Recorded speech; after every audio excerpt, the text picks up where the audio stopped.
Now, who should be responsible? What governance do we need to make all that happen? Who should redesign the future, and who should implement the design strategies? Now, that's our current governance. Worldwide, we have a government, parliament, cabinet, and so on, and different government departments, education department, health, labor, and so on. They produce function-specific strategy, education strategy, healthcare strategy, and so on. They are shadowed by organized civic society, private sector, NGO sectors. So if that's education, there are various private education initiatives, there are various NGOs, national, international, United Nations, bodies like that, interacting with education. If it is facilitated well at the moment, then the government department will coordinate those initiatives. But they're still function-specific. And we have heard earlier on that if we are solving one problem here, we can create the problem in another area. And we heard that yesterday. We heard about the unemployed school leavers.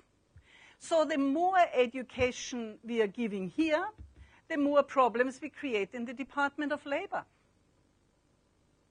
Do I say that we shouldn't educate people in order to avoid creating here? I said definitely not.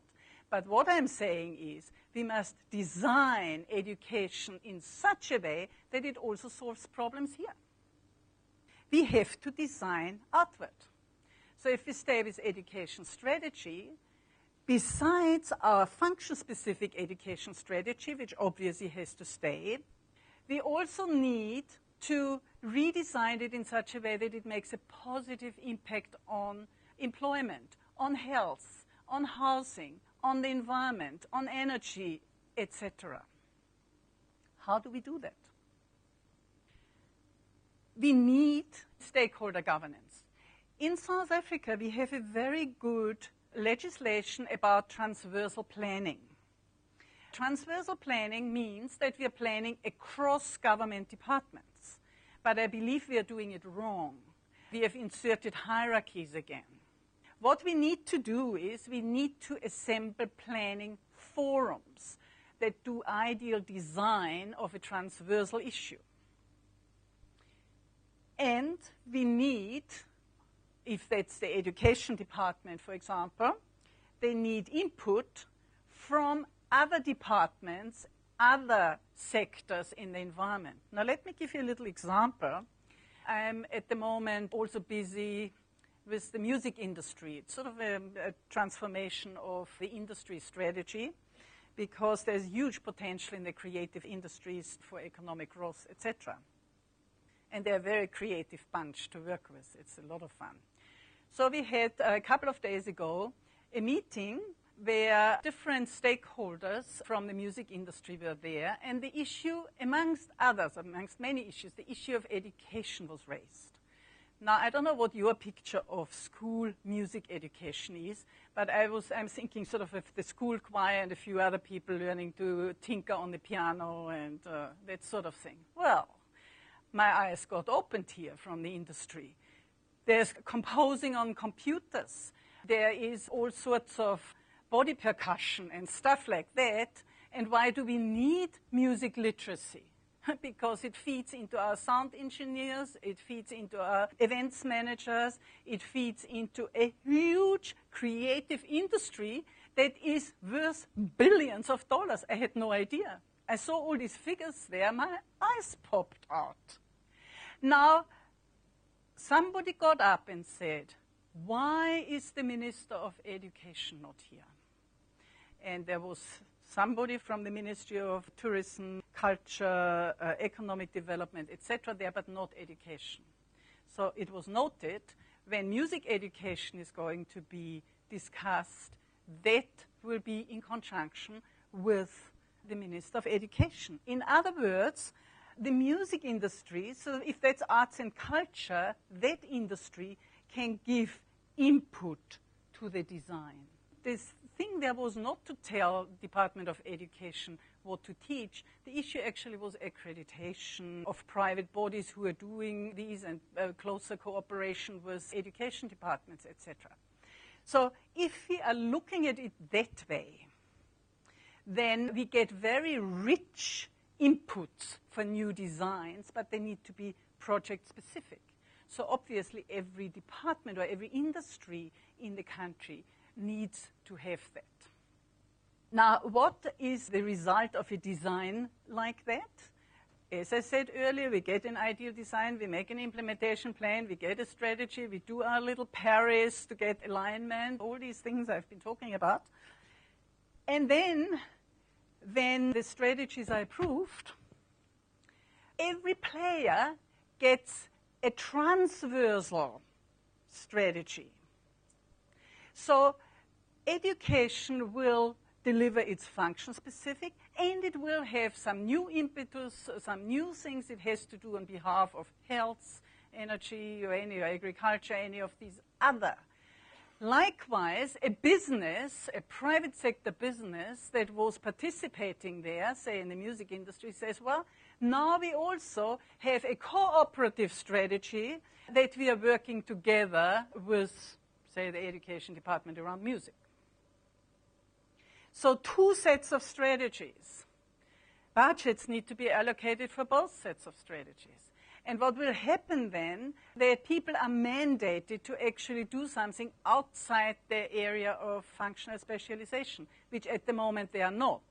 Anybody who is in the public sector here will bear me out that we are doing nothing, that the lower levels especially, they run from stakeholder meeting to stakeholder meeting because they realize they have to work together, but they haven't got the mandate to do anything else than what they're doing now. Here we would mandate them to get things done. So in summary, each stakeholder implements the strategies it is responsible for, and the sum total of even seemingly insignificant strategies will dissolve the problems associated with the transversal issue. Because when we see what our contribution can be in the little box of the BiomatrixWeb, and that we are only one player out of many players, the whole picture suddenly makes sense. I always say, if you want to search for information, you Google it. But if you want to make meaning out of information, you have to biomatrix it. You have to put it in the larger context. I would like to share a case study that I had years ago while I still worked at the Institute for Futures Research that taught me that last point. There was a forum called the Hunger Forum that was before AIDS, when hunger rocked the world with Bruce Springsteen, etc. Some of you will remember that.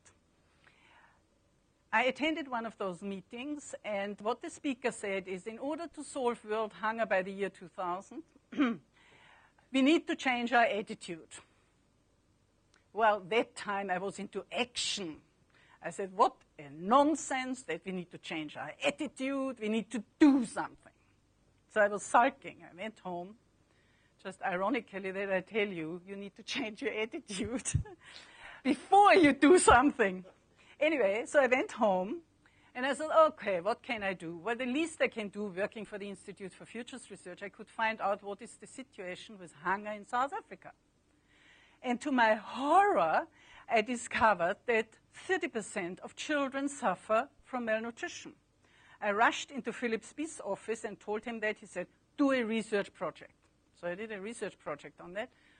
Next was get peer consensus. So we had all sorts of peer groups around the issue and what to do about it. And then we said, now we make a conference. And it was the first open conference of the Institute. And we designed it in such a way that all the stakeholders were there. So we had parliamentarians, we had the health profession, we had departments of health, we had all sorts of private business and so on. In the morning, we explained them the problems. We had different researchers presenting the causes of malnutrition and what can and can't be done around it. And in the afternoon, we put people into little groups, and I put the parliamentarians together and the media people together and the health, and the question they had to answer is, what can I, from my function-specific perspective do to solve the problem of malnutrition in South Africa? Everybody did it except the media. We had a bit of critique yesterday about the media because they all wanted to sit with and observe what the parliamentarians are saying. I said, no, your role here is to say what you as the media can do. No, our role is to report. I said, no, your role is to solve problems. One journalist walked out, another one sneaked in with the parliamentarians, and two were left to dutifully do the exercise after long. And the shared experience was, from the parliamentarians to anybody, there's so little we can do about malnutrition in South Africa. And then the groups reported back to the plenum. And it became clear to everybody, if everybody does that, what they say they're doing, we solve the problem of malnutrition in South Africa. It's the sum total of those seemingly little things that make up the whole picture and that solves the problem. And incidentally, there were some strategies, like I remember the guy from the egg board. We had an egg surplus at that time. He said, I will design a strategy that we give the eggs to the poor in such a way that it doesn't come back via the black market. Another group came with, they have empty lorries when they drive back so they can deliver food, which all happened. And my favorite story about that was, one researcher said there's hunger because people can't cook, so they eat junk food. And why can't they cook? They haven't got money for a stove. So one of the businessmen said, I don't understand that, because when I was a student, I bought that little one-flame thing, and it's very cheap. And the researcher said, yes, we also explored that, and the hay boxes and all sorts of other things. But they don't have a snob value. They are not, the community looks down on you if you don't have a proper stove, so it's better not to have one. So that guy happened to be in the advertising industry, and he said, I make sure that stoves get snob value. Now, it's the little things, but if we don't understand the problem, and if you don't contextualize it, and if you don't have an overarching design around those things, that cannot happen. And this is your homework.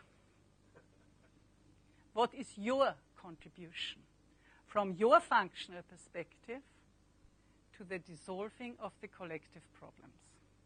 Thank you.